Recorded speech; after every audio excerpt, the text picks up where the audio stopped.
Hello and welcome to the Kick in the Creatives podcast, hosted by myself, Sandra Busby, and my fellow creative Tara Roskell, offering you interviews, inspiration, motivation, and a gentle prod in the right direction. And for lots more information, challenges, and other useful tools to help you get creating, you can go to www.kickinthecreatives.com. And of course, this is where you can also find today's show notes. Enjoy the show.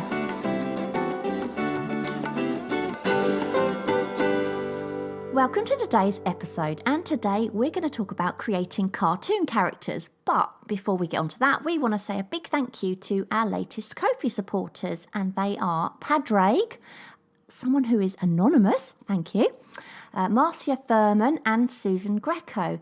We so appreciate your support because it helps us towards the cost of running Kick in the Creatives, which helps us to keep doing what we do. And it also shows that you like what we do. So thanks so much. And we also want to thank everybody who's been sharing their work with us on social media. And there's one particular person that's really caught my eye this month, and I'm just loving her stuff. And it's Joanna Brown. Have you seen her map faces? They are amazing, yeah. Aren't they? I mean, that could just be a thing that she does, couldn't it? Forever. Yeah, I think someone suggested that to her, that people could actually say, I want this area. To be me. Yeah. I it's think so good, wouldn't it? Such a good idea. And they are so quirky and characterful. Some of the characters she's creating, I don't know whether they're from real people or her imagination or what, but they're really believable, aren't they? Yeah, well, the funny thing was, when we were on a podcast a little while ago, we use that program called Squadcast, don't we? Yeah. And it shows a map of the area you're in, doesn't it? If you haven't got your camera on. Yeah. And we had a guest on, and there's a map, and I was thinking, oh, that looks like a face. And obviously she's actually done it now. Yeah, great. It's amazing. I think she should carry on. She should make it her thing. Yeah, definitely. So what about you? What's caught your eye? Well, there's a couple of people that really caught my eye. I mean, everybody's doing some great stuff. But Janette Eckermann there's one face I absolutely love that she did. It was over collage, and it said the word frustration on it. And all she'd used was acrylic on brown packaging paper and a Stabilo pencil. And it's just that she'd created this lovely looking thing. And it wasn't on, fancy materials or anything. I just thought it was fantastic. It was just so emotional, in it. And then there was You don't do emotional, do you, Tara? Me? Yes. I tell you what. If you've managed to move Tara, then... do you know what? I'm the person who blubs at anything on a film or anything. I blub at anything. Oh, super vet. I bet you blub at that. I do. I'll probably blub at that. I blubbed all the way through Billy Elliot. I remember that. Oh, me too. I love Billy Elliot. But even the happy bits I blubbed. But anyway, we're getting diverted now. 5 minutes in. Amanda Hamilton, she did a fantastic face where she cropped in really tight on the features, and she said it was to reflect the fact that she felt freaked out. Not a great thing to reflect, but it looked fantastic, the face. Therapy. Yeah. So anyway, what is new with you? I started my new painting. Hurrah! Yeah, I saw your pictures, actually. Made me laugh, one of them, because when you got on repeat, it kind of looked like you were doing a little dance for your head when you were drawing. I did this little speedy video. Is that what you're talking about? Yeah. I know. You know that advert, Churchill Insurance, where you've got the dog with a nodding head? I look at my head and I think, I'm surprised I haven't got a brain ache at the end of the day because it's constantly on the go. It's really funny. It's funny because we were talking about Instagram, weren't we, a little while ago? Yes. And we were both saying you feel like you need to post a lot. And if you don't, you feel like you should be, which is really crazy, to be honest. But I hadn't, obviously, because I hadn't been able to get my canvas for so long because of various hold-ups, I hadn't been painting and I didn't really want to mix in cartoons with my normal feed. And I said to you, didn't I? I could post pictures of me when the canvas comes and things like that, but do people really want to see that stuff? And you went, yes they do. I think they do. so that's what I did. And so it's lovely though, because it's been a while since I've had one on the go, obviously since I finished my wine bottle paintings, and it's really nice to just have it there. And I know that I can get stuck into that really soon, the proper. Yeah. At the moment I've just done the the main big shapes, and it'd be nice to get the big lot of colour on there. So yeah, looking forward to that. What about you? What's new with you? Quite a few things, actually, amazingly. Wow. Oh. Yeah. Well, first of all, we did the Zoom, didn't we, on Saturday? Yeah, we did. We did our second, we've done a few Zooms, but this was our second chat and draw. So basically it was just people in the group came along to the Zoom and we literally just chat and draw. And that was it. So you all bought something you wanted. You didn't have to show it. So there was no pressure or anything like that. And it was just really nice because the group members got to meet each other. We got to meet them as well. Because you've been chatting so long by text, haven't you? But you've never actually seen the proper person. You mean on the Facebook group? Yeah, that's what I mean. So we've been typing and stuff. Yeah. But that was really nice. And it's quite interesting, isn't it? Because obviously a lot of people in the group go by their sort of handle names. And then Instagram especially, yeah, Instagram names, and then all of a sudden you'll get somebody on there, and it's like, well, I don't know that name, and then somebody said, oh, I'm Chaco Kids, and I was like, oh, I know who you are now. Yeah, well, I'd drawn her, but I know her as Chaco Kid as well, and then I'm thinking I recognise her, but I don't want to say in case I get it wrong. No, was it Penny? Yes. Okay, well, I'm wondering then, because obviously I don't know Penny's surname. As I say, we've only ever spoken to her as Penny, as Chaco Kid. Yeah. But anyway, this sort of leads on to this message we got on Instagram, and I'm wondering, oh no, it wouldn't have been her because she would have used her handle, wouldn't she? Yeah. Oh, okay, so this is a complete coincidence then. I've no idea what you're talking about. Oh, we got a message, didn't we, which led to this episode. We got a message from... Oh, yes. Yeah. So a while ago, we received a message from Penny Henriksen. I think that might be her. Do you? Yes. Well, it could be then. Oh, well, hello. If we've got this wrong, I'm really sorry. But Penny Henriksen, she messaged us and she said, Sandra Busby, I would love for you to talk about your comic process. How did you create and develop Felicity Fizz? How do you come up with your ideas? How do you sketch her up? Do you do digital or other? What tools do you use for her? She's been up for a while now. We just need a Felicity Fizz special. And that really made me chuckle. And first of all, I probably need to say who Felicity Fizz is because they're... So, by the way, did you not want to know the other things I did then? Oh, yes! How rude! I've gone on to... It's just... I was talking about Penny and it made me go on to... Oh, what else have you been doing? It's not like you to do more than one thing. If you're not interested. It's lockdown. I mean, what can you be doing? I know. Well, I did a really fantastic class last night. Oh, I loved it. Last night? What did you do? There was it was how to do life drawing class by a group or whatever called Soho Drawing. A woman called, I can't remember her last name, it was Anne. She led it. And so it was all about how to maybe start with a gesture drawing, but then build on it. So how you then could construct it out of like geometric boxes and how to do kind of geometric shading. Right. And it was just, I mean, I've learned a bit of that, you know, from watching stuff online. And years ago, I think at college, we did tiny amount of it, but nothing so comprehensive as what she did last night. So if anybody wants to learn about life drawing, I'd highly recommend you go and check out Soho Life Drawing, some of those classes. Brilliant. Have you been doing a Lewis Rosignol course as well? Yeah, that was the other thing I was going to tell you that you weren't interested in. So, yeah, because I've been seeing the stuff you've been doing, and I'm like, God, that's really different. So good. So what does he teach you then? Yeah, because, I was feeling really kind of a bit stuck because I felt like I needed to be a bit more expressive again. You felt like you were in a rut, didn't you? Yes, I felt like I was in a rut because I like the look of the faces I do, the real colourful ones. Yeah. But sometimes I get fed up with doing them. So I like the finished result, but sometimes I just find the process a little dull. Yeah. So I wanted to kind of mix it up a little bit. So I want to do some of those, but I want to do other stuff. And then his course popped up and I thought, oh, well, one of my favourite artists, I've got to take that. Yeah. And amazingly, I don't normally actually do the exercises. I'm a terrible student.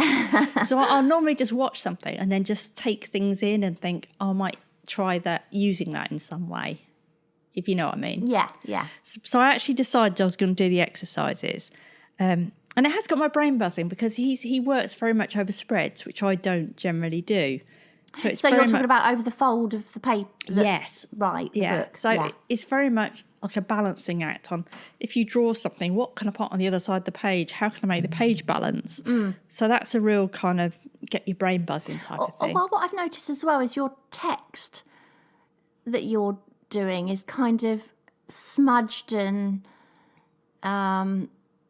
it's your sort of font, but you've done it differently. And he does a lot of text in his sketchbooks, doesn't he? And they're kind of almost illegible, some of them, but in a way that is really interesting. And you've been sort of nailing that one. Yeah, although I see, the thing I get is slightly worried because I don't want to become a Lewis Rossignol clone. No. And it always worries me because I'm doing it and I can see his work coming through into mine. And I don't mind a little bit of it, but I don't want it to... Oh, no. Because I love his work so much. Yeah. And I think it's like anything, isn't it? I mean, you know, Ian Fennelly does courses, doesn't he? And I see a lot of people that have done his courses. You can see that they're so good at sort of doing the kind of things he does. But then it's really good when you see people just using what they've learned to improve their own work in some way or add to their own work in some way, but then not look the same as him. Do you know what I mean? Yeah, I think you've almost got to go... So you've almost got to become a little bit of a clone. First. I think at first, and then pull back. Yeah, and just use elements of what you learn. Yeah, but what I've noticed is there's a Facebook group for the course as well. And honestly, some of the artists are amazing. Oh, wow, really? But it is quite daunting because you go in there and I did post one and I thought, I don't know why I posted this because, like, stuff was amazing. Oh, yeah, but that's just you... And you're quite self-critical. And I always think that, well, I think all artists are really. Whenever you look at someone else's work, you always think, oh, that's way better than me. Do you know what I mean? But then they might be thinking the same about your own work. So you're always going to look at your work, you know, with a critical eye, I think, more than anyone else's. So I think that's quite normal. Yeah. And I think sometimes my line work frustrates me. And I've noticed, because I can't draw... You always used to get taught that you should draw with a flow in your line. Do you know what I mean? Hang on a minute, though. I hate that word, should. Yeah, well, you know what I mean. Yeah, I do. It's one of those things you get taught. And I kind of want mine to be more flowy. Oh, I see, right. But mine is scratchy. Maybe try a different pen. Yeah, it's not the pen. It's the thing controlling the pen. Yeah. Maybe take a beta blocker or something first. Have a few Prosecco's. Yeah, have a couple of Prosecco's. Yeah. Maybe. So what else have you done, Tara, before I move on? That's it, I'm done. Oh, are you done? Well, hopefully we'll be doing more soon because we had Boris, didn't we? He spoke to us yesterday. Well, not us two personally, but on the telly to sort of lay out his plans for lifting lockdown forever. So, yes, it was lovely. It was such a night. It was a bit of an might be able to go urban sketching. You never know. Never know. It'd be amazing, wouldn't it? Yeah, I did think that. Anyway, so back to today's episode then. So as I said, we had this message from Penny and she basically was talking about Felicity Fizz. And I should explain, first of all, who Felicity Fizz is because I know that most people listening to this podcast will be going, what on earth is she talking about? And basically, she's just a cartoon character. That you created? I created her, yeah. So she's got her own Instagram page where she posts the things that she gets up to, just like we all might do the same. So she's almost like just a girl posting on Instagram on, you know, every couple of days. Do you know what I mean? And yeah, she doesn't worry if she hasn't posted for a while, does she? No. So I should sort of say, first of all, because Penny asked, how did I come up with the idea of Felicity Fizz? First of all, I do want to mention we're not just going to be talking about Felicity Fizz here, because Tara and I both have very different ways of coming up with different characters, so we're going to both talk about our own approaches. But Felicity, she was inspired by an amusing little story that my dad told me about an incident involving my mum and a bottle of elderflower wine, which apparently led to my existence. I hope she's not listening to this. She'll kill me. Thankfully, he didn't go into any detail whatsoever, and my mum also insists that absolutely none of it is true. But even so, I still felt I needed some kind of therapy following that story. So I found myself drawing this scenario, this young woman completely trolleyed, clutching a bottle of wine, passed out on the sofa.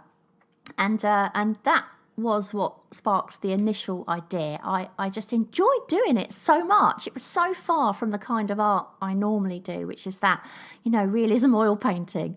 And I'd really even your sketches, it's very far from the type of sketches you do, isn't it? Well, I never really drew cartoons ever. I did when I was in my sort of 20s. I used to love drawing little cartoons, but I haven't done it for years. And I suppose because I enjoyed it so much, I thought, I'm going to draw her again in various other scenarios. And she just developed from there. I just want to point out, though, the story my dad told me and the drawing I drew, I just want to clarify, my mum was not passed out on the sofa, and that is not how it led to me. That makes my dad sound awful. That does sound bad, yeah. That is not what happened. So, yeah, it's basically just inspired by a little story, and it just lit the fuse, I suppose. So shall we go on to a few ideas for how we come up with ideas? Yeah. How do you get hold of your ideas? Because you work in a totally different way than I do. Yeah, there's lots of different ways you can do it. And, I mean, I'll talk about a few that I've done in the past anyway as well. Yeah. So if you haven't got an idea for a cartoon, you can come up with them just by looking at different things. So say, for example, you look at different household objects. I mean, the really easy thing to do is to take something and stick eyes and legs and arms on it. So you take your cup, stick your arms and legs and whatever on it. Yeah. But another thing you can do is, instead of doing that, actually use the shapes of things. So I could maybe look at my cup and think, okay, how could I use that sticky out bit, the handle? Maybe that becomes a nose, but I'm not actually making it a cup. I'm just using that as the shape of the nose.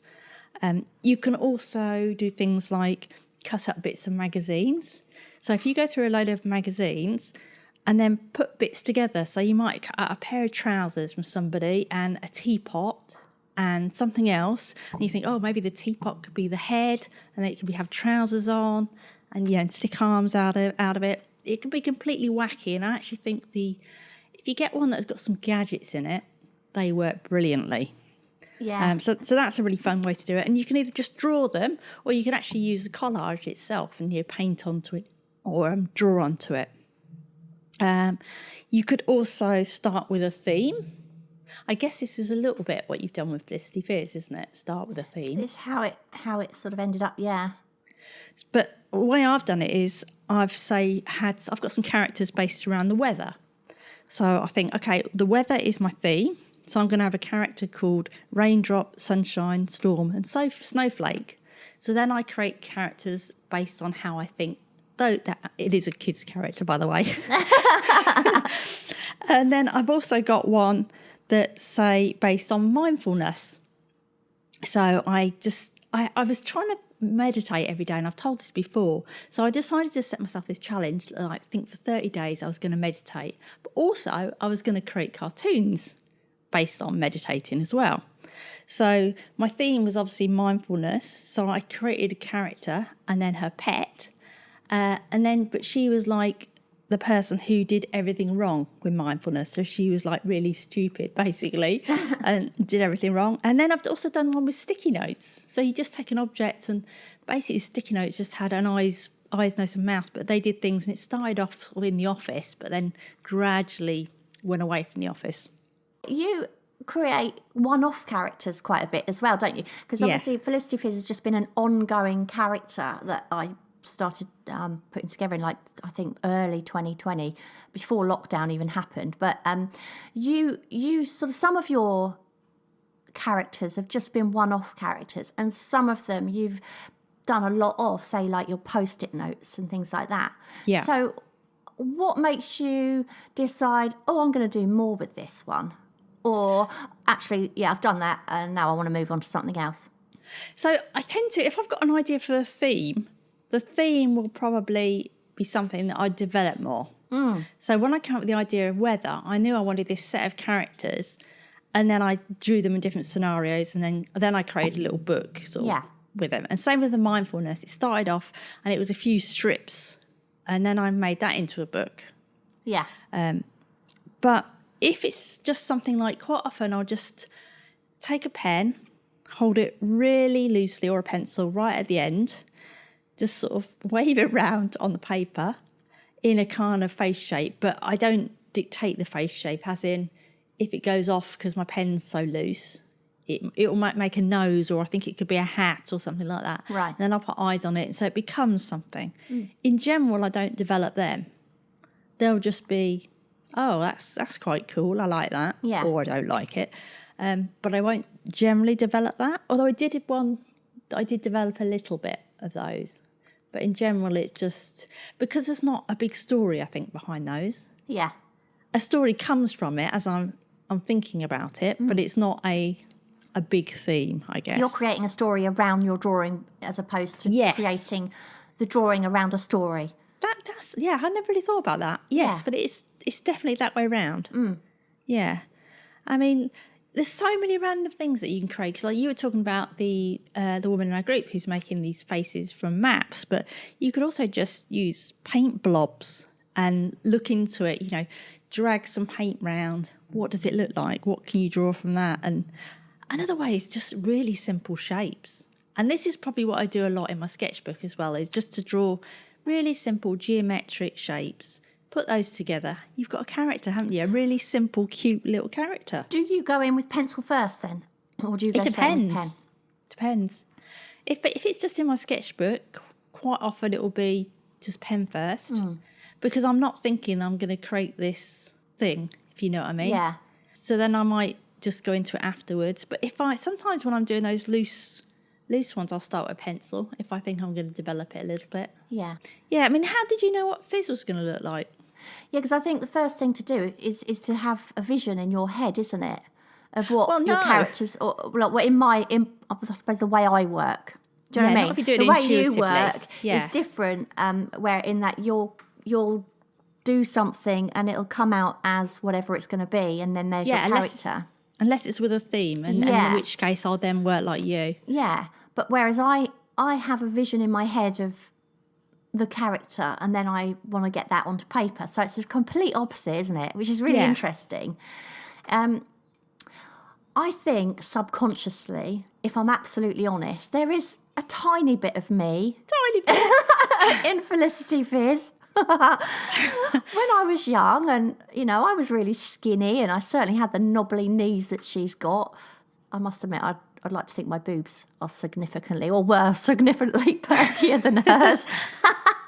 But myself, my mum, my sister, my whole family are all sort of skinny with knobbly knees. So I suppose it was almost instinctive for me to draw Felicity like that, which is funny, isn't it? You kind of draw on your own surroundings, the people you know and the people you've grown up with.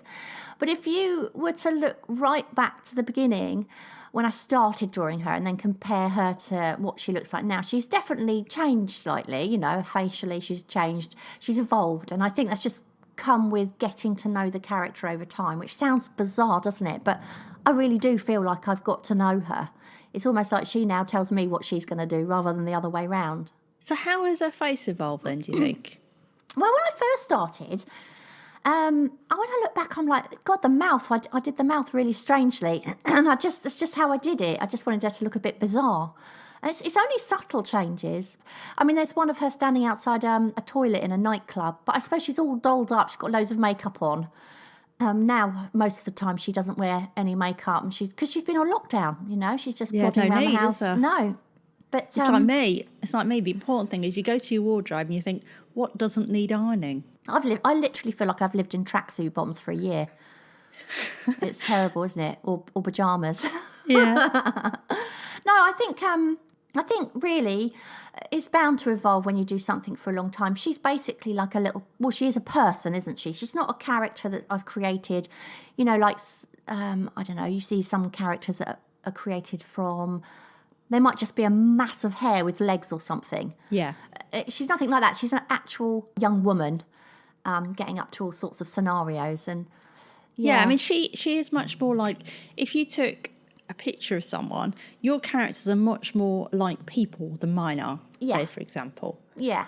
It's definite, like, I suppose almost a caricature slightly, isn't it? It's maybe. Yeah. She's really not a clever drawing at all. She is. Oh, she is. I see. I don't think so at all. I think she is incredibly naively drawn, and I don't. I say quite often when I draw, I don't really, things will go wrong, and usually if it was a proper drawing, I'd go, oh, I've done that. I need to adjust that. With her, I don't ever do that. That's probably part of her charm. She's definitely not perfect. Sometimes one arm will be freakishly long compared to the other. I'll be like, oh. And then I'm like, oh, well, never mind. It's just a cartoon. It's fine. It's funny how you said about like the changing the face, because one of my characters, the mindfulness one, or mindfulness with a double O. Yeah. Available on Amazon, I believe. Yeah. Other mindfulness books are available. Yeah. Thank you. So she had originally a really square face, and I deliberately made it quite square. So it was square with like rounded corners, but it was very heavy as well. I'd done a really thick black line, and I really liked it. And then someone said to me, someone who knows what they, knows about characters and stuff, said to me, I really like her, but her jaw looked really heavy. And I thought, I don't know. But as they knew what they were doing, I did change it. And I thought, I'm not sure about this. I still wasn't sure, but I thought, yeah, you know what you're doing. I'm gonna run with what you say. And then I changed it, and then sort of now I've looked back and seen the original ones doing, I think, oh my God, it's hideous. Oh, really? They were so right. Oh, you see, I thought you were going to say the other thing. I thought you were going to say, I wish I'd stuck to my original plan. No. And that's what I'd normally have done. But I was just so blind to it because I've been looking at it, and because I created that thing and I thought it was clever doing this heavy square jaw, and it was just so wrong. So that's good. It's a good. Do you know what? How nice of that other artist to give you that pointer. I presume they did it in a really nice, tactful way as well. Which is good. Yeah, but it's so weird that you can't actually see it yourself, and I was almost going to dig my heels in and say no. That's not like you. I know. But you're working on some illustrations, aren't you, for a book we wrote together? Yeah. I'm trying. I remember you sent me this picture. The character's called Floss, and you sent me it, and she looked very similar to how I'd imagined her. And also, I remember there's a character called Wendy Wigglebottom, and she looked spot on to what I had in my head. Yeah. So I think that's a really important thing, isn't it? To try and, if the character's almost been created in words, especially, is to try and make what's on paper match with what's in your head or what would be in other people's heads. And that's quite a tricky thing to do, isn't it? Yeah, and it was so fascinating, actually, because we'd obviously spent a lot of time writing this book together, and we did that for the February Fables Challenge, didn't we?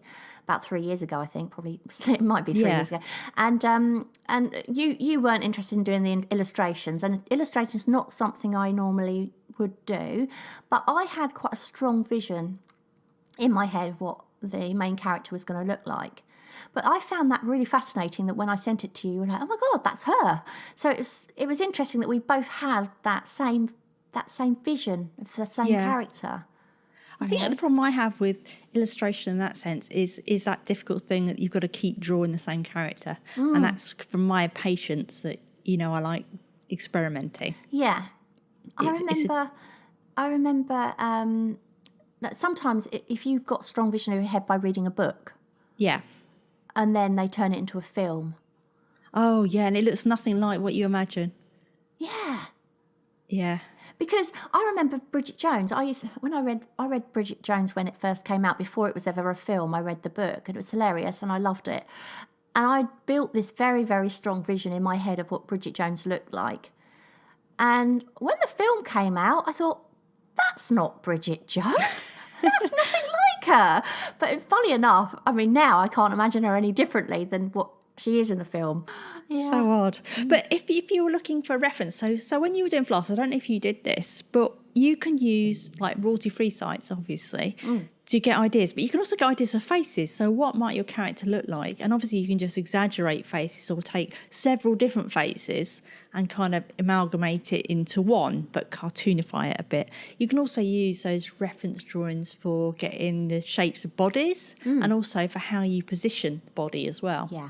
Did you do that for Floss? No, for Floss, I didn't use reference at all. I just drew her straight from my imagination. It took a while because actually getting something in your head is one thing, but getting that vision from your head onto paper is a whole nother story, you know. Yeah. But she came out of my head mainly because she's not remotely like a real human being, I suppose. Fizz, she was different because I don't sort of use reference for her face because that's quite easy. I had it in my head and that was very easy to draw. But yeah, you're right. Sometimes I might have her in the most crazy positions for whatever reason, and I'm like, oh God, yeah, how would her legs go? It's like there was one scenario I did where she was laying down really bored because of lockdown, and basically she was that bored. Her legs were in the air and she kind of almost wrapped them around each other like a coil. And it just said, yes, I'm that bored, you know what I mean? But then for some reason I was in my head, I was thinking, I need reference for this, but of course nobody can do that. So I got this reference of rope wrapped round itself. Oh, that's clever. So I just did that. But yeah, sometimes I might, you know, in fact, it would be really weird because if anyone went through my Google history, they'd probably think I was really weird because most of it's like woman laying with legs in air. You know. Got some secret fetishes going on up here. It's really funny. But yeah, sometimes just for positioning and, you know, when somebody folds their arms. Yeah. And, you know, that can be a bit tricky to do in your head for a minute. Sometimes you're like, oh, no, hang on, how does that go? But actually, this is going off topic. I'll cut this bit out. If you fold your arms, are you doing it now? No, do you want me to? Yeah, fold your arms. Is this going to be something stupid at the end? No, just fold your arms. Folding my arms. Okay. Now fold them the other way. Oh, yeah, you can't do it, can you? No. I think I have just done it, actually. I've just done it. You haven't. I have, but it doesn't feel right. No. I cannot do it. I can't. I have my to boobs really... get in the way one way. It just feels so alien. Anyway, sorry, back to what we're talking about. I should leave it in, actually. I feel these people trying to fold their arms a different way. But I found Fizz, like I said before, like really quite easy to visualise because I kind of had that in my mind anyway. But her name, I keep saying Fizz, her full name is Felicity Fizz, but her name wasn't even my idea. It really wasn't, because I remember thinking, because the initial story was inspired by my mum, and my mum straight away went, I love your drawing, oh my gosh. And I thought that it was only right that she should get to give her the name. So when I asked, there was literally no hesitation. I said, what do you think she should be called? She said, Felicity. And she went, Fly by Night Felicity.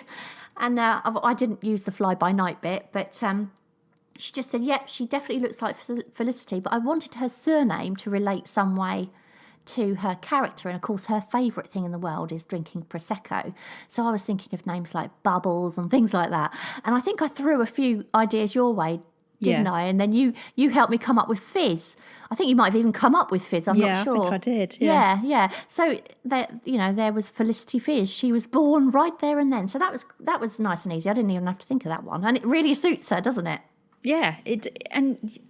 Well, you're just calling her Fizz. It's almost like you've cut it down, sort of thing. You know when Kentucky Fried Chicken becomes KFC. Yeah, you Kentucky there. I most often refer to her now as Fizz. It's really funny. Yeah, but once you know what your character looks like, and you've come up with your name, this is if it's an ongoing character like Felicity Fizz.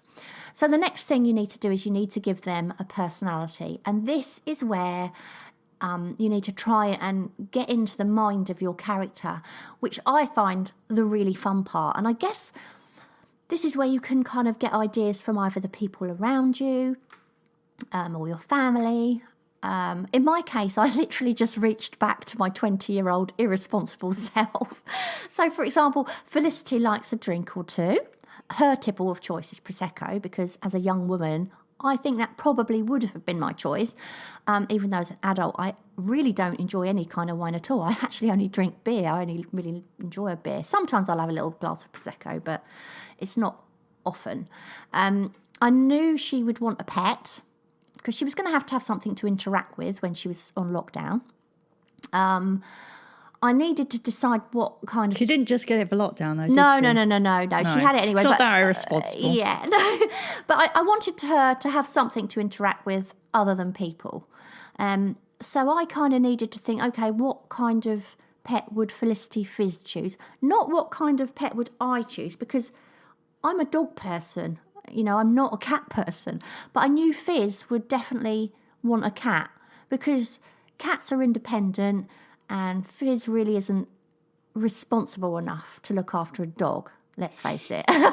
So then I had to think about, okay, well, if she's got a cat, what would she call her cat? And because she loves Prosecco and, you know, her name's Fizz, I decided that she would probably call him something like Champers for champagne. So that became Champers her cat. Did you really think people were so stupid they wouldn't know what Champers stood for? Do you know, I think some people think it's Champers. Oh, do they? Yeah.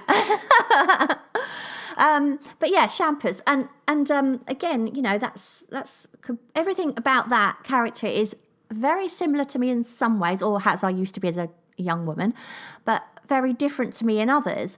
And I do find, though, that it's easier not to stray too far away from a character I recognise, because then I think it's more believable for other people as well. Do you know what I mean by that? When you're drawing that pet, you had to think about, like, how it would look similar to her as well, don't you? So you need to make sure it has similar features. So if you've drawn the character's eyes big, you probably want the pet's eyes to be big, and you want it to be drawn with the same sort of line weight. So I've done, like, when I did the Weather Pops characters, they've all got pets and they've all got really heavy line work. So I did that the same on the pets. Yeah. And I assume that's what you did on Champers, isn't it? I use the same line work, and yeah, it's very, well, obviously the same style. I originally, I remember thinking, I'll draw the cat with really knobbly knees, but that just didn't work. It just didn't work. So, you know, but yeah, I mean, just the same style, like you say, similar lines and things like that. But yeah, quite often you'll see, you know, characters and like on a cartoon on the telly, and they all have similarities about them, don't they? Yeah, they sort of, if you put them in those, what were those cards you used to get where you had to match up the happy families type of thing? Oh, yeah. God, I've forgotten about that. Showing our age. Yeah. Do you know what? The other thing I think is really important, though, I think probably more important than anything else, is to make your character relatable. And for that reason, I think every character needs a flaw. And with Fizz, she's got plenty of flaws, and I really embrace all of them. And you know, she's far from perfect, isn't she? I mean, for a start, she drinks way too much. She's got these really knobbly knees and elbows, insanely floppy boobs, most likely because she never wears a bra. But I think those flaws are what people seem to like about her the most. And I think what I most love about her is that she's completely comfortable in her own skin. She's totally oblivious to all of that. She's not bothered about any of that stuff. We could all learn from her in that way, I think. Yeah, I guess those flaws is because everybody has flaws, so it makes something more believable, doesn't it? Definitely. And I think that's partly the reason why, however the drawing works out, I kind of post it anyway, because it's a cartoon. It doesn't have to be perfect. It doesn't matter if it's got flaws. She's got plenty. She wouldn't mind. Do you know what I mean? Yeah. Yeah. And one thing you can do, that thing where you're trying to get continuity through a drawing, is you can create what you call turnaround characters. Now, I had to do this a couple of times when I was trying to pitch my characters to different companies. And what you do is basically you draw a front view, you draw a side view, you draw a back view, and you probably draw a 3/4 view. And the idea behind that is that, well, basically you could actually give your character to someone else. So they'd be able to draw it then. They'd know exactly what the character would look like if they put it in different positions. But then also, so it's like a film, isn't it? Where they check that everything looked the same. Yeah. So it's to make sure your character always looks the same all the way through. I must admit, I find stuff like that very tedious, which is probably why I don't do that many characters that continue. I had to do that with Floss. I had to do her face in various angles and profiles, and looking up, looking down, and smiling, and all different kind of expressions. Floss, by the way, is the character we wrote The book about. character. Which isn't out yet. But yeah, I mean, I had to do that and that was actually quite tricky. Yeah, it's really hard. Yeah.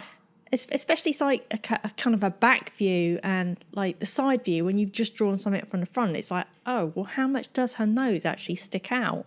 Yeah. How does her body, does she curve or is she straight or? Yeah. It's bizarre. But also, you also need to think about those surroundings. So if you're going to place them maybe in a house, then maybe the wallpaper needs to be the same in that house, or the colours that you used. If the kitchen's always green, make sure it stays green and a similar green and that sort of thing. Yeah, absolutely. I mean, Fizz has got a greeny, bluey sofa and it's been that colour all the way through. And her wallpaper, I mean, there was one scene where she's actually putting wallpaper up, and that always, when it's there, I don't always do backgrounds at all. But if I do, I make sure it's, the right wallpaper in the right room. And her wardrobe, that's another good example because, as a normal human being, she has a wardrobe and she hasn't got a different, outfit for every day of the year. You'll often see her wearing the same vest top several times in a month. Do you know what I mean? And I think that she does wash it, doesn't she? Oh, yeah, she washes it. Yeah. That's if she's wearing clothes at all. Sometimes she doesn't even bother. But, you'll see her wearing the same clothes, outfits as she's worn before, because that's keeps it real, I suppose, makes it more believable. Yeah, I mean, I guess that brings us on to having a storyline, doesn't it, for a character? So if you're going to create this character that continues, or even if you're just creating a one-off, I mean, I have storylines that sort of develop as I'm drawing something. But obviously, Felicity Fizz, her sort of storyline is that she always does irresponsible things. Yeah. So you can guarantee that's going to happen all throughout her cartoons. And when I created the mindfulness characters, the main character, she always did everything wrong. You can also use humour. And that really draws people, I think, to a character. You can think about a situation that you're going to put your character in, and then you can see if you can give it some sort of humorous twist. So, for example, when I got my mindfulness character, she's supposed to be mindfully walking. And that means, like, basically, you're just supposed to really, think about each foot on the floor, feel the floor and all that business. But she decides it's necessary to go shoe shopping and buy new shoes first. That sort of thing. So you just take that simple story and think, how can I make that a little bit absurd? I mean, you do that all the time with Fizz, don't you? Like the washing machine. Oh, yeah. Yeah. Every single drawing I've done sort of has, it's not a one-liner so much, but there's a little story, a very short sentence or two that explains what she's done and why. And I often use my own experiences to inspire a storyline for Fizz, but what I do is I try and find a way of exaggerating the humorous side of it.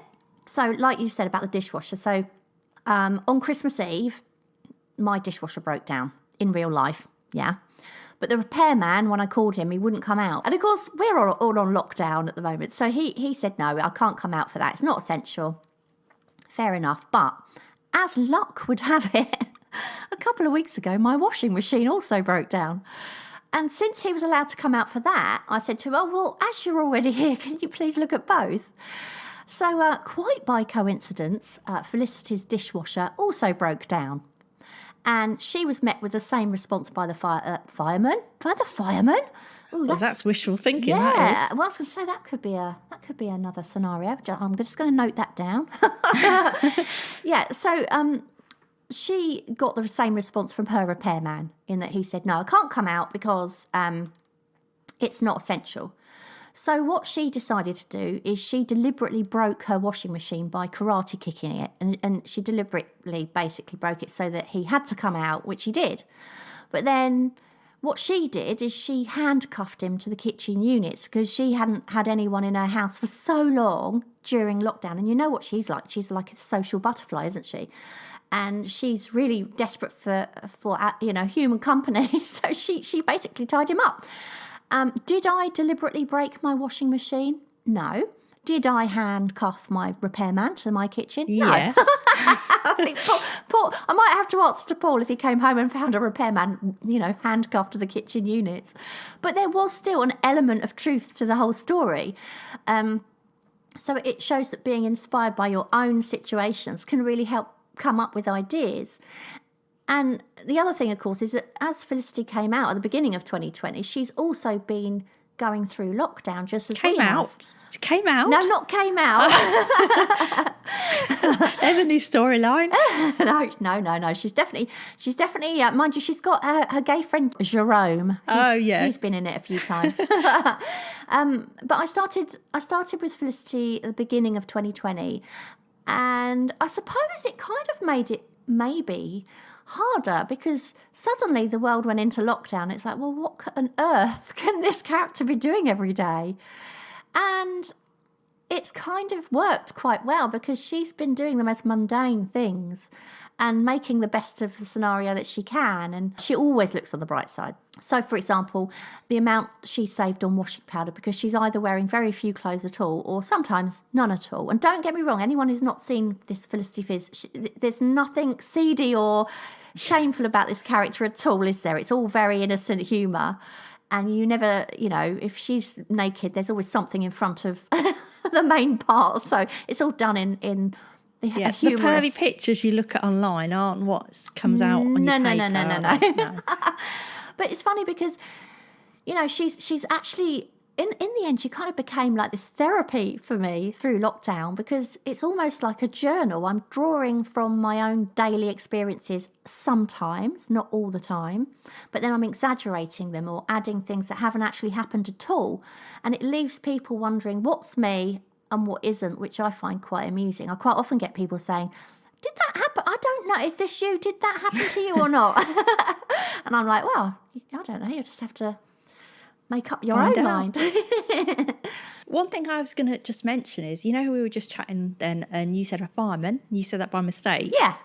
That is a great way to come up with ideas as well. If you have conversations with people, and I know I used to this if I was trying to come up with cartoon scenarios for the Post-its, you'd chat to someone and they'd say something, you think, oh, that's an idea. Yeah. Anything that happened to them or like you've just come up with firemen. So definitely keep your ears open. And when you have a chat with anyone, you can just twist things a little bit. So if you run out of your own scenarios, use some of theirs. Absolutely, yeah. And remember, anything goes with the cartoon. Nothing is impossible. So whether that's like you talking about having the Felicity's legs go like ropes and they're just all wound around each other, or they could have superpowers, they could have massive ears. I mean, I like to draw cartoons quite often with their eyes at the side of their head. Yeah, coming off of their heads. Exactly. Yeah. Which never would happen. Well, I hope it doesn't happen in real life. It's never happened to me, I must admit. No. I mean, you talk about this painting I do. I know you like this one that I did where there's a painting of a man and he's got his flip-top head. So basically the top of his head is not in a gory way. No. It's flipped open. There's all newspapers inside that. Well, you can do anything like that with a cartoon. It doesn't have to be something that could be real. And it works. It's really strange. When it is a cartoon, anything works, doesn't it? It doesn't even have to be quite cartoon. It just has to be not real, doesn't it? I think that's the fun part, though, is, anything can happen.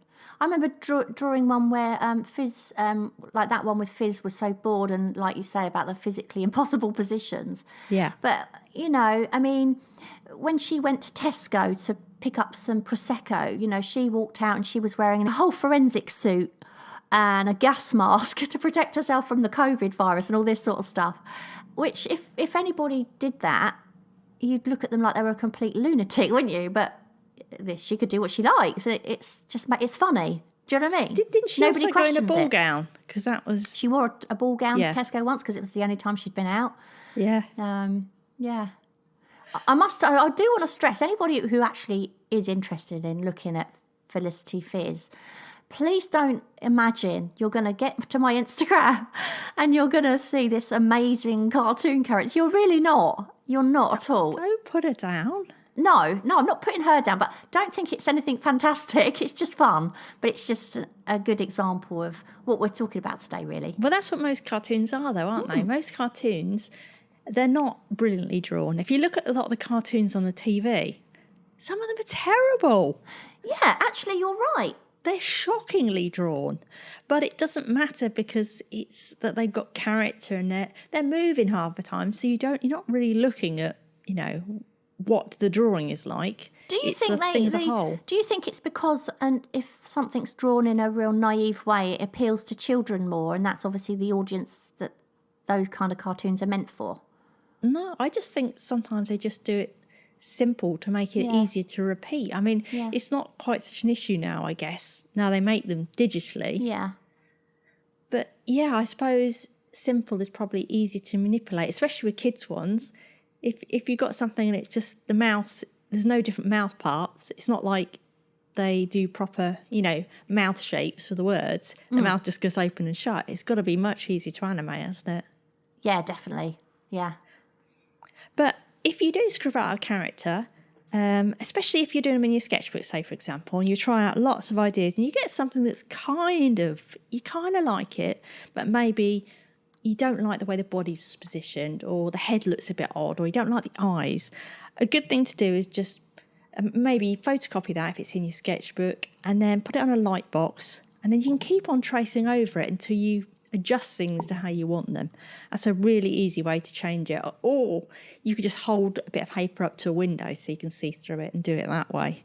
You can experiment with different materials to see what works best for that character. So some might look really good done in ink, while some perhaps would be better drawn more naively with a softer medium. You can just try different things out. You use ink for Felicity, don't you? Yeah, I actually use my dip pen, and now I've found a nib that I really, really like. You can get really varied lines with it, and I really like it. And if I tried to do it with a normal pen that's not got that sort of calligraphy type nib, it doesn't have the same character. It's funny, isn't it? Yeah. So yeah, I just use my dip pen with some Noodler's ink because it's waterproof, and I just use watercolour. I think it just suits what I'm doing. It just suits being loose, doesn't it, watercolour, and it dries really quickly, which is perfect for a quick drawing. And the dip pen, I think does give quite a variety of line, doesn't it? I saw these. Yeah. I thought this looked really good, and I can't remember what make it was, but somebody showed these fountain pens that you can get that have a pump on them. Have you ever seen them? No. And I thought, now that looks good, because obviously the problem with dip pen is you've definitely got to use that sitting at a desk, haven't you? You do not want to use that, in your sketchbook. Whereas this pen, I got my P's going, pen. You could sit and you drew with it, and then if you wanted more ink, you just pressed this little knob, and then it would send out more ink. So you could end up with bits that were kind of scratchy and bits that weren't. That's cool. A bit like one of those, like a reservoir pen almost, isn't it? But with ink. I don't know what a reservoir pen is. No, a reservoir brush. You know, like the watercolour brushes where the water's held in the barrel. And you can squeeze them. Yeah. Yeah. Same sort of concept.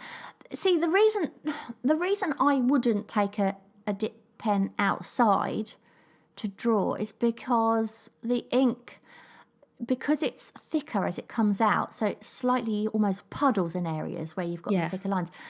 I wouldn't use it as much because it doesn't dry as quickly as because of the impracticality of taking out ink and different nibs and whatnot. Do you know what I mean? Yeah, I almost meant as well if you were just, say, sitting in a lounge with a sketchbook. Oh, you don't want to you don't want to drip, because, I mean, I know me with a dip pen. It's like dip it all and drip it all on the way to get to your paper. Oh, and I've got like a really pale grey sofa as well. Yeah. It would not be a good idea. Yeah, I mean, I don't know how long I'll be doing Fizz for. I suppose I'll carry on and just until I get bored. But at the moment, I'm having fun with it. She hasn't got a massive following or anything like that, but that was never the point. It was always about having a bit of fun. And at the moment, I'm still really enjoying her. So until that stops, I'll just carry on, I think. Yeah, I mean, it's definitely worth having a bit of fun with it, isn't it? You drew her when we did our chat and draw. You actually managed to draw her then, didn't you? It's amazing me how quick you draw those. Yeah, sometimes I get them done really quickly. Depends, you see, because when you're drawing a character over and over again, you get to know their bodies and the way they move really quickly because you're drawing them all the time. So what happens is, I could easily, if I was to now think, right, I'm going to draw Fizz standing up, trying on some, I don't know, or let's say holding a bottle of wine and a Prosecco. I could do that and I don't have to worry about doing an underdrawing generally because I just know now how it goes. Do you know what I mean? So you go straight in with pen? So not always, no. I'd be absolutely lying my head off if I said that, because sometimes if it's something a bit more tricky, then I'll go in with a pencil first to get my lines right, or get at least the positioning right, because I don't want to have to do it twice. Do you know what I mean? So I'll do it. I might do it in pencil first, then go over it. But what I do is I do it in pencil, and I don't think, oh, I'll rub that bit out, because that's not right. I leave all the mistakes in, and then when I go over with my pen, I correct it as I go that way, rather than drawing it out twice. You see what I mean? But sometimes I definitely use pencil first. It just depends on the scenario. It depends a lot on what's going on in the drawing. But certain things, like I say, I know what it's going to. I know those positions. I know what a hand looks like clutching a glass. I don't have to think about that anymore. Actually, it's quite interesting because drawing this girl so often is quite interesting, because when I draw people now, I found it helpful for that as well. Although obviously if I was going to be drawing people, I wouldn't be doing them with great big knobbly knees and things. Oh, perhaps I will. Next time we go out, maybe you'll be going, I'd love wow, to see she's that, got knobbly actually. knees. I'd love to see it when we go out, whenever that is. I'd love to see, we go sit in a cafe or something, and you draw people, and they all could be characters in the Felicity Fizz world. Yeah, that would be really interesting, wouldn't it? I might have to try that one day. Obviously using the real people, but just using them as inspiration. Fizzing them, I think is the word. Yeah, that would be quite cool. That really would be quite. And then I'd come home and Paul would go, "Let me see what you did," and I'd show him and go, "Oh my God, you've really lost your touch at drawing people." No, I think you might be surprised and really like them, actually, because I was thinking about this the other day. I think half the problem is when you're drawing stuff, you almost need to find your visual language. Yeah, that sounds weird, doesn't it, to say? But like, I don't think I found mine when we're outside, for example. No, I haven't found how I draw faces. I haven't found how I draw buildings. No, I know what you mean. That makes sense. I know what you mean. I mean, my normal sketching style is, or the one I developed when we were going out sketching together. I was quite happy with that, but sometimes I didn't even bother doing faces. Yeah. We haven't been able to go out sketching for so long, have we? But I can't wait to actually do it again. But now, you see, I feel like because I've been drawing Fizz such a lot, I know she's not in any type of real way where her hands might be way too big for her body and all the rest of it. But I think if I was sitting in a cafe and looking at somebody drinking a cup of coffee, I'm not interested in how the hand is clutching the coffee, because I'll already know that because of drawing Fizz so many times clutching a glass. So in a way, drawing someone over and over again, even a cartoon style, has helped me continue that knowledge of how a body moves. Do you see what I mean? Totally get you. Yeah, just as drawing real people would help you draw cartoons. I think it works both ways, actually, which is actually quite surprising, I think. Yeah, I mean, I'm hoping the life drawing actually helps me with that as well, but we'll see. Yeah. I mean, one thing I wished, the one thing I do feel like I've really missed out on, because I don't like drawing buildings, you know that. But that's one thing I did want to sort of try and get over and just do more of. And of course, we've not been allowed out. So I think when we do go out, I want to try and do a bit more of that as well. Yeah, it was funny actually, because this Lewis Rosignol course, I told you I was doing the exercises. Yeah. And the next exercise, like the first two, I've kind of used faces. But the next exercise is to draw something organic, but it's something like a bone or an insect or a butterfly or a mushroom or something like that. And I'm like, and I realised how narrow I've become on the things that I like drawing. Which is kind of crazy, because I used to like drawing a lot more things than I do now. I don't know if that's good or bad, or whether it's nothing, I think everyone finds something they enjoy. I mean, I enjoy Felicity Fizz because she is completely different to my normal style of realism oil painting, but I love having both of those things. But when I with my painting, I paint a lot of glass and reflective objects, and that's not because I never painted anything else. That's because that's what I landed on, that I fell in love with doing. And then if that's what I enjoyed doing, that then became my speciality. And what I was thinking, well, why do I need to think about developing my landscapes? This is what I love to do. This is my thing. And I don't feel like anyone should ever feel they've got to do everything. They haven't. But it's great to have something. It's always good to experiment, I think. Yeah, that's what I'm worried about, I guess, is that I don't want to not miss out. It's not that fear of missing out. It's that, have you narrowed yourself too quickly? Might you actually find that you do like that? Yeah. Well, I know what you mean, because I love painting glass and things like that. And then I did that portrait, didn't I, of that old man. And then I started introducing hands into some of my paintings and realised, wow, I had no idea how much I love painting flesh, which is not shiny. It's not shiny, and it's not... I've just lost my train of thought. Reflective. You're not thinking about the internet again, are you? No, I don't know what's going on. Shall we move on to the next questions? Right. Shall we read out the answers to our previous questions? Yes, please. And that was, what type of art or mediums have you always wanted to try but haven't, and why? Okay, right. I have got Adrian Sutherland, metalwork sculptures.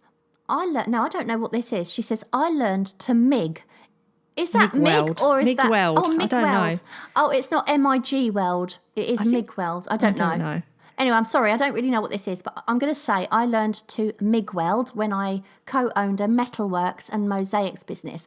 Absolutely loved it, and seeing pictures of some of the magnificent works created by other artists really made me want to create something more spectacular than gates, railings and table frames. Alas, the business eventually closed, and I've never had the opportunity to become reacquainted with the necessary equipment. Unfortunately, metalwork isn't quite as user-friendly as a box of pencils and a few tubes of paint. Yeah, I get that. Yeah, I mean, she's so adaptable, Adrian. It's just loads of different stuff. Now, really well. I literally, at school, I could not bear metalwork, and I know I still wouldn't be able to do it because, and this is really weird, because I didn't mind woodwork or plastic work, but I hated metalwork. And the reason is that metallic smell you get on your hands. I literally can't bear it. I don't like handling metal. I used to hate sewing at school. Sewing and cooking at school, I hated. I hated sewing. I was terrible at it. I was all right when I was a kid doing it on my own, but I used to hate it. Cooking I liked at school, interestingly, because I've never haven't liked it since. But do you remember pineapple upside down cake? We used to make that a lot at school. No, mine always went wrong at school. Anyway, we diverted again. Sorry. Sue Watson. I would love to do some pottery. I loved it in college, but I don't have the facilities. I keep meaning to do some lino prints, but at the moment I'm not able to concentrate for long due to my caring responsibilities. And I can only work on the kitchen table, which is limiting. I'd love to do some real painting, but can't for the same reasons. Something big. Oh, yeah. Chaco Kid. Oil. Expensive, too messy, too slow to dry, not very portable, stinky. And airbrush. I need to learn more about what kinds of paint and such. Need decent weather to be out for spray. Also worried about how high humidity might factor in. I did tell her that on the reply to on Instagram that oil painting does not have to be stinky. No. And she could check it out in our latest podcast. Yeah, the one before this one. Yeah, the one before this one. I've got Crespo Arts, and they say gouache. I don't know a quality brand to start with. Now, I just say to that pick one of the well-known ones, like De La Rowney or Winsor Newton. I don't think you could go too far wrong with those. Yeah, but if you are going to do that, just maybe get a tube or two first. Yeah, I mean, I obviously don't know those. No. But I'm just thinking if you go for one of those brands, you know they're very reputable and well-known. Yeah, because you don't want to do what I did and invest in an entire set of something and then hate them. Yeah. Okay, so I have got Eva Falk Wall Simpson. You've given me all the long ones. I have. I'd love to do textile work, weaving. I did learn 30 years ago. Embroidery, fabric printing, quilting. At the moment, I'm sketching, drawing, doing watercolour, acrylic painting, having a go at gel printing, which is new to me, making collagraph plates, having ideas for lino printing, learning about comic strips, well, this would be good for you then, and making animation. Not enough hours in the day, maybe when I retire, and living in a small flat, there's no space. Good job, no visitors allowed. Yeah, I know that. I can't imagine trying all of that stuff. My gosh, that's a lot. But her work, I absolutely love her work. Yeah. I totally love, she does these watercolours when she's watching TV. So she pauses the TV. Have you seen these?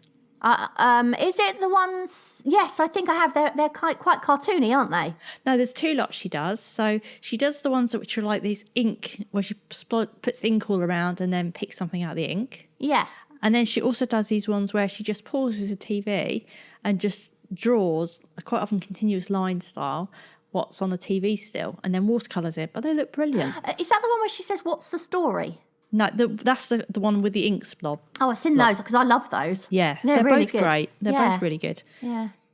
So I've got Alan Green, and he says, paints, oils, acrylics, watercolours. I just can't bring myself to go through all the faff of getting set up. I have a life to be getting on with. Gabriella Pop, wood carving. I like printing very much, but I'm afraid I'll fall totally in love with it. But the day has only 24 hours and our apartment is full of art supplies, music instruments, books, and ... Yeah, I'd love to have a little nose around your house, Gabriella, and look at all your lovely things. Well, actually, somebody in our group said they wanted to move in with her. She has painted a very nice picture of her apartment, hasn't she? I haven't seen that. Oh, I saw it. You said she's Not painted her literally. That would be funny, wouldn't it? If she painted her apartment. Maybe that's the next challenge for you then, Gabriella. We want to see it in paint. Okay, I've got Sana Sira, and she says, painting something big directly on a wall, inside or outside the house. I don't know what my 4-year-old would do after that. We can imagine, can't we? Yeah.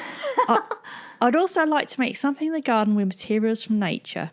I've been practicing with little things like willow, but it should be more visible, a bit more colourful and fun. Oh, I like that idea. We're doing our garden at the moment because we've just had a new pond built and we've got sort of plans how to landscape around the edge of it. And funny enough, we were doing our borders last year and I just put this pile of rocks out the way in a different part of the garden and it kind of almost looked like Stonehenge. And I was like, oh, that's quite a good idea. I could do something you're going to like make something? I'd like to. Yeah? Yeah. It's time, isn't it? Yeah. It's time. Okay, so I have Helen de... Oh, how do I say this? Helen de Perricave? I'm not sure. Helen de Perricave. Sorry, I'm finding your name hard to pronounce. I want to learn how to draw figures, but I'm anxious about how to even start. I felt the same about faces, but February Faces has helped with that. Oh, that's good to know, isn't it? It's always nice when people say that things have helped them. But maybe you should try what Tara's doing then with the life drawing. Yeah, definitely check out Soho Life Drawing. It was so good last night, the tutorial on that. Is it expensive? It was a tenner, I think £14.50 or something like that, I think. Oh, right. It was a 2-hour thing. Right. Is it a one? So not a one-off, it's a thing you can do every week? She's got different things on every week, but I think she sells the recordings. So you can go in, you could probably get the recording of what I did last night. She was doing one on gesture drawing tonight, just gesture, much more focused on that. So I think that'd be good actually, but it'd be too late by the time the podcast. Sorry, you missed that. Yeah, but check in the past recordings because you'll find stuff she's done in there.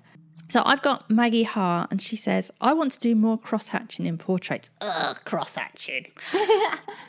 There are some incredible artists out there who work in cross-hatch. I'd love to do more ink work and alcoholic inks. That's what Felicity Fizz would use. Alcohol inks. The challenge is you can't erase. And colour doesn't come easy for me. Some people are so gifted and free with colour. There's so much to learn. So, okay, you were nearly sick when you said crosshatch. Is that because you are just so impatient you can't be bothered? I find it really boring, yeah. Now, I find that kind of thing really therapeutic. Isn't it funny? Yeah, so odd. It's just that you can lose yourself in something like that. No, for me, you see, I like a quick burst of energy. For me, a piece of work is about energy and it's that impatience of getting something out on paper, One thing I don't know about you, Tara, right? are you a God. morning person or a night person? I'm sort of a lunchtime, really. I was wondering if it bared any kind of relevance to whether you are impatient with your drawing or obviously not. Lunch is good. I've got Carol Romero, coloured ink, marker, alcohol ink, etc. As a monochrome artist, colour is very scary. The anticipation of how it will lay or not is very intimidating. I often look at an image and assess its colours before I commit and let all the self-doubt telling me I can't do that in instead of just trying it. Do you know what's funny? I'm quite scared of colour. You probably think it's quite weird. I cannot believe that, Tara, because you paint the most colourful paintings in the world. I know, but it's quite strange. So I can either go full out colour or I can go black and white. Yeah. I haven't got a subtlety gene. No, that's part of your style, though, isn't it? That's what makes your style what it is. Yeah, but I am quite scared of colour. So if it's just adding bits of colour, I never quite know what to do with it. And I say if it is trying to be a bit more subtle, like you are going for something a little bit more realistic, I find that really tricky. I'll always go full out. So instead of painting if you've got a shadow on something, like a figure, say, for example, and it should be kind of a grey, obviously with just a touch of towards a colour. Yeah. Instead, for me, it'll be a full out purple. I know that you were very generous with your purples for a while, weren't you? I do like purple. And you drew... when we interviewed Danny Gregory for our podcast, you actually decided you were going to draw him, didn't you? For In a 10-minute? Yeah, quick 10-minute sketch? quick sketch. And that was when you were heavily into your purple. And the shadow under his nose, he looked like he had a moustache, didn't he? A purple moustache, which was quite funny. Still, you did a better job than I would have done. I did you one with a moustache as well. Oh, that was real though, wasn't it? Oh, God. Well, the salons aren't open at the moment, so... I just can't wait to get my hair done. Oh, my gosh, the idea of the hairdressers reopening. Oh, right, I've got Margaret Gray, and she says, encaustic is an old medium which has gained a modern following. It's a kind of medium they teach in workshops. It'd be an interesting medium to try. I've never heard of that. How funny. Is encaustic when you use wax? I think it's wax. Yes, I think you might be right. Yeah, now that does ring a bell now you've said that. Yeah. So we have got a brand new question for you, which is, who was or is your favourite cartoon or comic character and why? So who was or is your favourite cartoon or comic character and why? So Tara, you know I'm going to ask you this question. All I could think of, it straight came to my head, was Hong Kong Phooey. Hong Kong Phooey, I remember Hong Kong Phooey. I used to really like Hong Kong Phooey. Do you know, I don't think I had a favourite cartoon character, but my favourite comic character, I used to read a comic called Buster when I was a kid. And in this comic, there was a character called Chalky. You don't remember it, do you? No. Okay, well, Chalky was this character who basically always carried around with him a stick of chalk. And whatever scenario he was in, he could always somehow get out of it by drawing. So what might happen is he might be being chased by someone, and he'd be running along with his stick of chalk, and suddenly he would draw a door on the wall and then open it and go through it, shut it behind him, and then rub the drawing out so the other person couldn't get through, and all that sort of stuff. So it's really cool. I loved it. Yeah.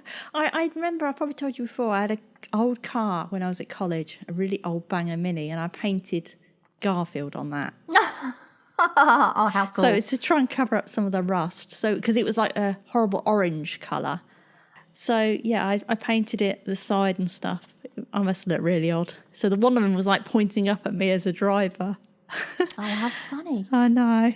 Anyway, as always, you can tweet us your answers at Kit Creatives or let us know in the Facebook group, which if you haven't joined, I highly suggest you do. We'll also put the question up there on our Facebook page as well. And of course on Instagram, which is Kick in the Creatives. We hope that gave you the kick in the creatives you needed. And don't forget to pop over to our website at kickinthecreatives.com to find out about how you can take part in some of our upcoming creative challenges. And of course, there you can also subscribe to the podcast so you never miss an episode. And if you're enjoying the podcast, we'd be so grateful if you would leave us a little review on iTunes or whatever platform you listen to us on. Actually, I don't know if you saw it, Tara. I noticed we had one late December by a guy called Jez. Oh, right. And I read that. I missed that. Yeah, it's really lovely. So yeah, that means such a lot. Thank you. And even just a star rating if you don't have much time. Also, don't forget to check out and subscribe to our YouTube Kicking the Creatives video channel. We create art tips videos are on there. Yeah, and if you enjoy what we do and you'd like to help support us here at Kick in the Creatives, you can now support us by buying us a coffee or a Prosecco. You can find the link on our website. And before we go, I just want to say thank you so much, Penny, for asking us to do this episode, because we hadn't thought about it before, and it's been really fun. And if anybody else has anything that they want us to cover or talk about, please do email us, because we're always up for ideas and we want to deliver what you want. So yeah, let us know. Is that it? It is for today. Yeah. Well, see you next time then. Bye. Bye. Thank you so much for listening. We hope you enjoyed the episode, and if you did, perhaps you'd like to share it and leave a review for us on iTunes. Back soon.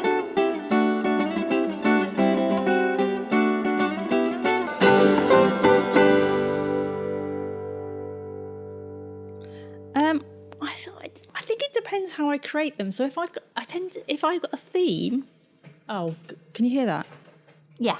Is that your printer again? Bloody printer.